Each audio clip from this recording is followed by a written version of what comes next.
আসসালামু আলাইকুম। আজ আমি আপনাদের সাথে ফালুদা রেসিপি শেয়ার করব।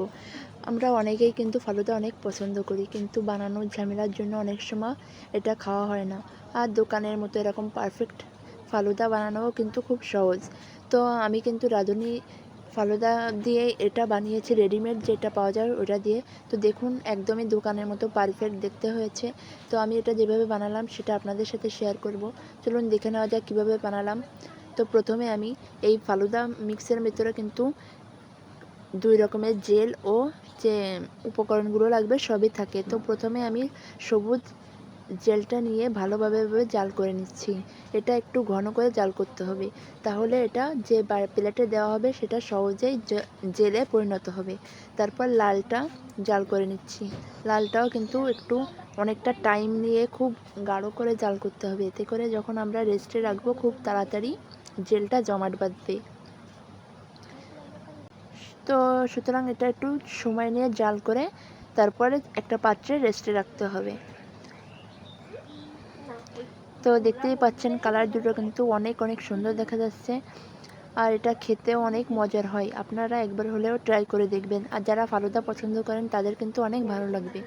তো এখানে আমি 1 লিটার দুধ নিয়েছি, নিয়ে এর ভিতরে পরিমাণ মতো যে উপকরণগুলো ছিল সেগুলো দিয়ে দিয়েছি এবং অল্প স্বাদ মতো লবণ দিয়েছি।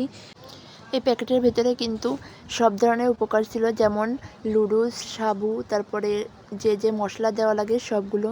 তো এটা ভালোভাবে জাল করতে হবে, আর আমি একটু অতিরিক্ত পানি দিয়েছি যাতে এটা সিদ্ধ হয় ভালো মতো এবং ঘন করব। আর এতে কিন্তু আমি কোনো প্রকার পানি ব্যবহার করিনি, একদমই দুধ দিয়ে রান্না করতেছি। তো বারবার নাড়াচাড়া করে দিব যাতে কড়ার তলাতে লেগে না যায় সেজন্য।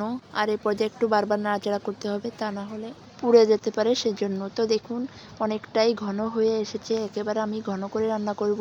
পাতলা করে রান্না করলেও কিন্তু অনেক মজার লাগে। তো ঘন করে যেহেতু রান্না করবো এর জন্য বারবার জাল করতেছি এবং নাড়াচাড়া করে দিচ্ছি।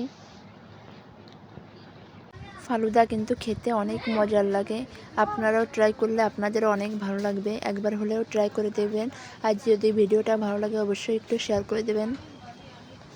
তো দেখুন এর মধ্যে কিন্তু অনেক ঘন হয়ে এসেছে, আরও কিছুক্ষণ জাল করে আমি এটা নামিয়ে নেব।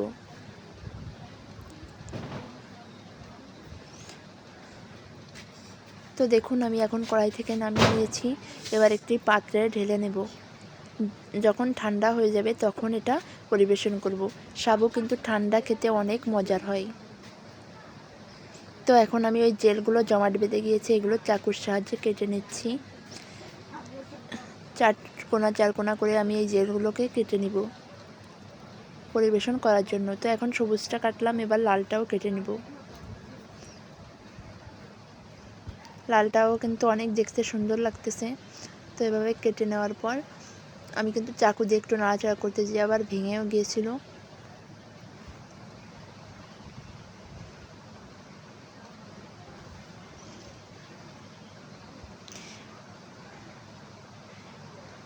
তো জেলগুলো কাটা হয়ে গিয়েছে, এবার আমি ঠান্ডা এই মিশ্রণটা গ্লাসের ভিতরে অল্প একটু দেওয়ার পর 2 রকম জেল দিয়ে দিব, লাল ও সবুজ দুটোটা।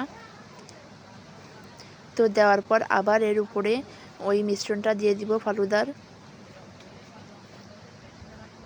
তো এভাবে একবার মিশ্রণটা দিব ফালুদার, তারপর আবার জেলটা দিব, দিয়ে বারবার তারপরে ডেকোরেট করব। তো দেখতেই পাচ্ছেন এখনই অনেক সুন্দর লাগতেছে, আর খেতেও মাশাআল্লাহ অনেক অনেক মজার হয়েছিল। আপনারাও একবার হলেও ট্রাই করবেন।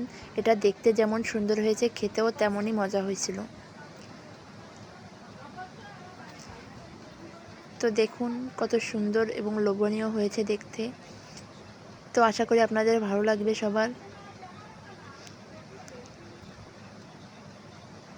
আল্লাহ হাফেজ।